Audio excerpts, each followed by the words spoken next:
خداوند یسوع المسیح ہمارے منجی یشوع مشیح کے عظیم اور جلیل اور قدوس نام میں آپ سب کی سلامتی ہو۔ نبیوں کی کہانی پروگرام کے ساتھ ہارون خان آپ کی خدمت میں حاضر ہے، اور ہم خداوند کے زندہ پاک کلام میں سے، بائبل مقدس میں سے دوسری سلاطین کی کتاب اس کے 8ویں باب کو سیکھتے جا رہے ہیں۔ آج اس سلسلے کی چوتھی قسط ہے، سیکنڈ کنگز چیپٹر 8 ایپیسوڈ 4۔ عزیزو، ہم خداوند کے شکر گزار ہیں آپ سبوں کے لیے جو خداوند کے کلام کو سن رہے ہیں۔ خداوند سے خداوند کی برکات کو، خاص طور پر روح کے پھلوں کو آپ کی زندگیوں کے لیے مانگ لیتے ہیں، تاکہ آپ خداوند کے ساتھ جڑے رہیں اور اس کی برکت کو، اس کے نور کو اس دنیا کو دکھانے والے ہوں۔ خداوند کی تسلی کی، خداوند کی تشفی کی، خداوند کے اطمینان کی، خداوند کی رحمت کی پاک روح کو آپ کی زندگیوں میں کھول دیتے ہیں ہمارے منجی خداوند یسوع المسیح کے نام میں، تاکہ خداوند کے کلام کی جب یہ برکت آپ کے گھروں میں، آپ کی زندگیوں میں، آپ کے فونز کے تھرو، انٹرنیٹ کے تھرو پہنچے، تو نہ صرف آپ کی زندگیوں کو بلکہ آپ کے گھر میں جو کوئی آئے اور جو کوئی جائے اس کی زندگی کو برکت کا وسیلہ بنائے، تاکہ لوگ جانیں کہ خداوند کا کلام وہ پارس ہے جو کہ سونے کو کندن کر دیتا ہے، جو کہ لوہے کو سونا بنا دیتا ہے۔ خداوند آپ کی زندگیوں کو اپنی مرضی کے مطابق، اپنی بلاہٹ اور اپنی کالنگ کے حوالے سے مزید بابرکت بنائے۔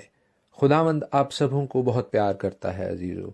اسی لیے اس نے یہ موقع دیا ہے آپ کی زندگی میں کہ آپ اس کے کلام کو سن سکیں۔ بہت سے عزیز عرصہ دراز سے ہمارے ساتھ کلام کی اس خوبصورت برکت کے ساتھ جڑے ہوئے ہیں، لیکن جو ریسنٹلی ابھی حال ہی میں ہمیں جوائن کیے ہیں، جڑے ہیں ہمارے ساتھ، عزیزو آپ سبوں کے لیے بھی خداوند کی ڈھیروں برکات کو مانگ لیتے ہیں، تاکہ آپ کلام کے اس دیے گئے موقع کو ضائع نہ کریں، بلکہ کلام کو سنیں، اس کے ساتھ بڑھیں اور اسے اپنی زندگیوں میں پھل لانے کا موقع دیں۔ خداوند آپ کو کلام کا سننے والا، اس پر چلنے والا بنائے۔ عزیزو، مجھے کل ایک بھائی نے سوال کیا اور اپنی بلاہٹ کے حوالے سے، اپنی کالنگ کے حوالے سے کہا کہ بھائی میں کلام کو اتنی اچھی طرح بیان نہیں کر سکتا۔ تو میں نے ان سے عرض کی، انہیں رپلائی کیا کہ بھائی ہر کسی کی کالنگ، ہر کسی کی بلاہٹ کلام سنانے کے حوالے سے نہیں ہے۔ کسی کو کلام سنانے والا اور کسی کو کسی کی مدد کرنے کے حوالے سے اور توڑا اور برکت اور بلیسنگ دی گئی ہے۔ اس لیے ہمیں اپنی بلاہٹ کے حوالے سے، اپنی کالنگ یا مخصوصیت کے حوالے سے صرف کلام سنانے یا سکھانے پر فوکس نہیں کرنا، بلکہ بلاہٹیں، کالنگز طرح طرح کی ہو سکتی ہیں۔ کئیوں کو کھانے پکانے کے حوالے سے بلیسنگ ملی ہے، وہ کسی کو کھانا بنا کے دے سکتے ہیں۔ کئی خواتین خاص طور پر ماں کے حوالے سے اتنی اچھی ان کے پاس بلیسنگ ہے کہ وہ نہ صرف اپنے بچوں کی پرورش بلکہ اور بچوں کے لیے بھی برکت کا اور ٹھیک تعلیم و تربیت کا وسیلہ بن سکتی ہیں۔ کئی اور لوگوں کے پاس کسی بھی حوالے سے کسی اور کی مدد، کسی اور کی رہبری، رہنمائی، گائیڈنس کے حوالے سے بلیسنگ ہے۔ تو ہمیں اپنی بلاہٹ کو صرف محدود، لمیٹڈ نہیں کر لینا کہ ہم صرف کلام ہی سنائیں گے تو ہم خداوند کی بلاہٹ پر کان دھر رہے ہیں، بلکہ ہمیں اس حوالے سے اوپن مائنڈڈ ہونا ہے۔ ہمیں اس حوالے سے اور اپرچونٹیز کو، اور آفرز کو، اور ان باتوں کو بھی دھیان میں رکھنا ہے جو کہ خداوند ہماری زندگی سے لے سکتا ہے۔ جو بہن بھائی یہ کہتے ہیں کہ وہ بہت غریب ہیں اور کسی کی مدد نہیں کر سکتے، تو میں انہیں یہ بتاتا چلوں کہ ایک واقعہ درج ہے ایلیہ نبی کے حوالے سے۔ اس کا ببلیکل ریفرنس تو موجود نہیں، لیکن یہ جوش لٹریچر میں موجود ہے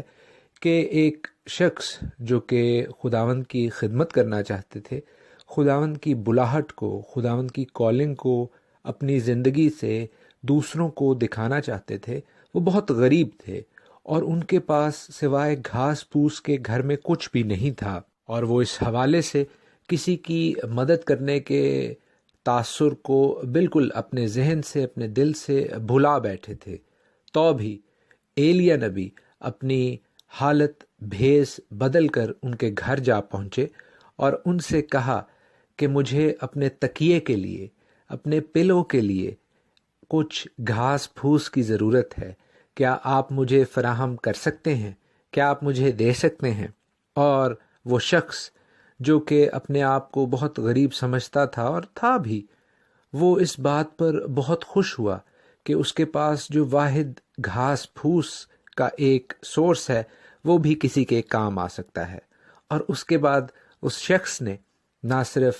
اس ایلیا نبی کی، جن کو وہ جانتا تو نہیں تھا، لیکن اور غریب غربا کی مدد کرنا شروع کر دی اسی گھاس پھوس سے تکیے بنا کے۔ اور یہی اس کی زندگی کی کالنگ تھی، یہی اس کی زندگی کی بلاہٹ تھی کہ وہ اوروں کو اس چیز سے جو اس کے پاس تھی اس سے برکت فراہم کر سکے، بلیس کر سکے۔ سو عزیزو، اپنی زندگیوں پر غور کریں اور ان چیزوں کو جو کلام مقدس کے مطابق خداوند کی نظر میں اچھی ہیں اور آپ کے پاس موجود ہیں، آپ کی زندگی میں ہیں، ان سے اپنا بھی، اپنے گھرانے کا بھی اور دوستوں اور عزیزوں کا بھی بھلا کریں، تاکہ آپ اپنی بلاہٹ کو، اپنی کالنگ کو جاری کر سکیں۔ خداوند آپ کو برکت دے۔ ہم کلام میں آگے بڑھتے ہیں اور ہم کل یہورام اور یورام کے حوالے سے جو کنفیوژن تھی اس پر غور کر رہے تھے کہ یہورام اور یورام دو سیم ناموں کے، ایک جیسے ناموں کے مختلف بادشاہ تھے، ایک اسرائیل میں تھا اور ایک یہودا میں تھا۔ اور ہم غور کر رہے تھے یہودا کے اس بادشاہ جو کہ یہوشفت کا بیٹا تھا، جس نے شادی کی عتلیہ سے، جو کہ ایزبل کی، اخیب کی بیٹی تھی، اور چونکہ یہ ایک وکڈ گھرانہ تھا، ایک مکروہ اور بدکار گھرانہ تھا، خاص طور پر ایزبل کے حوالے سے ہم جانتے ہیں۔ سو ان کی ایسوسیشن کی وجہ سے، ان کے ساتھ منسلک کیے جانے کی وجہ سے ہم دیکھتے ہیں کہ کس طرح جو یہودا کی مملکت ہے، جو سدرن کنگڈم ہے، جنوبی سلطنت ہے، وہ کس طرح زوال کی طرف، ڈاؤن ورڈز ٹریول کرتی ہے۔ اور خاص طور پر ہم دیکھتے ہیں کہ ادوم کی جو مملکت ہے وہ یہودا کی اطاعت سے منحرف ہو جاتی ہے۔ 20ویں آیت میں اس کا ذکر ہے، دوسرے سلاطین کے 8ویں باب میں، 2 کنگز 8:20 میں اس کا ذکر ہے۔ 23ویں آیت میں لکھا ہے 23rd ورس میں کہ یورام کے باقی کام اور سب کچھ جو اس نے کیا، سو کیا وہ یہودا کے بادشاہوں کی تواریخ کی کتاب میں قلم بند نہیں؟ تو کوئی کنفیوژن نہیں ہونی چاہیے، کیونکہ میں نے جیسے آپ کو کہا کہ یورام اور یہورام کی وجہ سے، ناموں کی وجہ سے کنفیوژن ہو گئی ہے، لیکن یہاں پر چونکہ لکھا ہے کہ یورام کے باقی کام اور سب کچھ جو اس نے کیا وہ یہودا کے بادشاہوں کی تواریخ کی کتاب میں قلم بند نہیں، تو ہم اس سے کلیئر ہو جاتے ہیں کہ یہاں پر جس یورام کا ذکر ہو رہا ہے، جو ادومیوں کے طرف گیا ان کو واپس لینے کے لیے اور اس میں ناکام رہا، وہ اسرائیلی یورام نہیں ہے، وہ یہودا کا یورام ہے۔ اور اس کے حوالے سے ہم جو پیرلل اکاؤنٹ ہے، متوازی اکاؤنٹ ہے، 2 کرونیکلز 21 میں پڑھ سکتے ہیں، دوسری تواریخ کی کتاب، اس کا 21واں باب۔ اسی کے دنوں میں ادوم یہودا کی حکومت سے منحرف ہو گیا اور اپنے اوپر ایک بادشاہ بنا لیا۔ تب یہورام اپنے امیروں اور اپنے سب رتھوں کو ساتھ لے کر عبور کر گیا اور رات کو اٹھ کر ادومیوں کو، جو سے اور رتھوں کے سرداروں کو گھیرے ہوئے تھے، مارا۔ سو ادومی یہودا سے آج تک منحرف ہیں، اور اس وقت لبنہ بھی اس کے ہاتھ سے نکل گیا، کیونکہ اس نے خداوند اپنے باپ دادا کے خدا کو ترک کیا تھا۔ اور اس کے علاوہ اس نے یہودا کے پہاڑوں پر اونچے مقام بنائے اور یروشلم کے باشندوں کو زناکار بنایا اور یہودا کو گمراہ کیا۔ اور ایلیا نبی سے اسے اس مضمون کا خط ملا کہ خداوند تیرے باپ داؤد کا خدا یوں فرماتا ہے، اس لیے کہ تو نہ اپنے باپ یہوشفت کی راہوں پر اور نہ یہودا کے بادشاہ آسا کی راہوں پر چلا، بلکہ اسرائیل کے بادشاہوں کی راہ پر چلا ہے، اور یہودا اور یروشلم کے باشندوں کو زناکار بنایا جیسے اخیب کے خاندان نے کیا تھا، اور اپنے باپ کے گھرانے میں سے اپنے بھائیوں کو جو تجھ سے اچھے تھے قتل بھی کیا ہے۔ سو دیکھ، خداوند تیرے لوگوں کو اور تیرے بیٹوں اور تیری بیویوں کو اور تیرے سارے مال کو بڑی آفتوں سے مارے گا، اور تو انتڑیوں کے مرض سے سخت بیمار ہو جائے گا،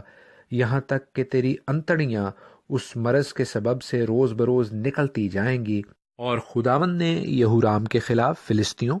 اور ان عربوں کا جو کوشیوں کی سمت میں رہتے تھے دل ابھارا، تو وہ یہودا پر چڑھائی کر کے اس میں گھس آئے اور سارے مال کو جو بادشاہ کے گھر میں ملا اور اس کے بیٹوں اور اس کی بیویوں کو بھی لے گئے، ایسا کہ یہو آخس کے سوا اس کے بیٹوں میں سے جو سب سے چھوٹا تھا اس کا کوئی اور بیٹا باقی نہ رہا۔ اور اس سب کے بعد خداوند نے ایک لا علاج مرض اس کی انتڑیوں میں لگا دیا، اور کچھ مدت کے بعد 2 برس کے آخر میں ایسا ہوا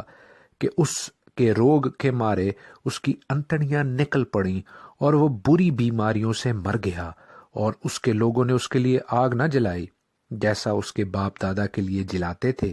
وہ 32 برس کا تھا جب سلطنت کرنے لگا، اور اس نے 8 برس یروشلم میں سلطنت کی، اور وہ بغیر ماتم کے رخصت ہوا، اور انہوں نے اسے داؤد کے شہر میں دفن کیا، پر شاہی قبروں میں نہیں۔ خداوند کے کلام کی تحقیق سے، اس کے پڑھنے سے ہمیں یہ واقفیت ہوتی ہے کہ یہودا کا یہ بادشاہ ایک نہایت بری، ٹیریبل اور ایگنائزنگ موت سے مرا، اور اس کے بعد اس کا بیٹا اخزیہ اس کی جگہ بادشاہ ہوا۔ ہم دیکھتے ہیں کہ وہ صرف 22 برس کا تھا جب وہ سلطنت کرنے لگا۔ لکھا ہے کہ اس نے یروشلم میں 1 برس، صرف 1 ایئر سلطنت کی۔ اس کی ماں کا نام عتلیہ تھا، جو کہ ہم جانتے ہیں کہ اسی بادشاہ اخیب کی بیٹی تھی، ایزبیل کی بیٹی تھی، جس کے ساتھ یورام یا یہورام جڑا، اور پھر ہم دیکھتے ہیں کہ اس نے یہودا کا بھی بہت ہی برا حشر کیا۔ نہ صرف وہ اپنے خاوند کے لیے، بلکہ ہم دیکھتے ہیں کہ وہ اپنے بیٹے کے لیے بھی ایک بیڈ انفلوئنس تھی، ایک برا اثر تھی، جس کی وجہ سے اس کا خاوند بھی مرتا ہے، اور پھر 1 ہی سال کی بادشاہی کے بعد اخزیہ کی بھی شامت آ جاتی ہے۔ اس کے حوالے سے ہم تفصیل سے 9ویں باب میں 9th چیپٹر آف 2 کنگز میں سیکھیں گے۔ ہم اس باب میں جو 1-2 باتیں اور لکھی ہیں ان پر مختصراً غور کر لیں، بریفلی ان کا جائزہ لے لیں۔ 28ویں آیت میں 28th ورس میں لکھا ہے کہ وہ یعنی اخزیہ، جو کہ یہورام یہودا کے بادشاہ کا بیٹا تھا، وہ اخیب کے بیٹے یورام کے ساتھ، جو کہ اسرائیل کا بادشاہ تھا، رامات جلاد میں شاہ ارام ہزائیل سے لڑنے کو گیا، اور ارامیوں نے یورام کو یعنی اسرائیل کے بادشاہ کو زخمی کیا۔ سو یورام بادشاہ لوٹ گیا تاکہ وہ یزرائیل میں ان زخموں کا علاج کرائے جو شاہ ارام ہزائیل سے لڑتے وقت راما میں ارامیوں کے ہاتھ سے لگے تھے۔ اور شاہ یہودا یہورام کا بیٹا اخزیہ اخیب کے بیٹے یورام کو دیکھنے کے لیے یزرائیل میں آیا، کیونکہ وہ بیمار تھا۔ عزیزو، بہت ہی انٹرسٹنگ فینومینن ہے، دلچسپ بات ہے کہ نہ صرف یہ لوگ پھر اکٹھے ہو کر لڑ رہے ہیں، بلکہ جس شہر میں لڑ رہے ہیں رامات جلاد، اسی کے ساتھ یہ ایک دفعہ پہلے بھی لڑے تھے اکٹھے ہو کر، اور اس وقت بھی یہ بات غلط تھی، اور آج بھی یعنی اس جگہ میں 8ویں باب میں بھی یہ بات غلط ہے۔ خداوند کے پیٹرنز، خداوند کے الہی پرنسپلز، وہ نمونے، وہ ماڈلز جو ہمارے لیے رہبری کا وسیلہ ہیں، وہ ہمیں یہ بتاتے اور سکھاتے ہیں کہ ہم خداوند کے کلام کو صرف پڑھیں نہیں، صرف سنیں نہیں، بلکہ پڑھ کر اور سن کر اس پر عمل کریں۔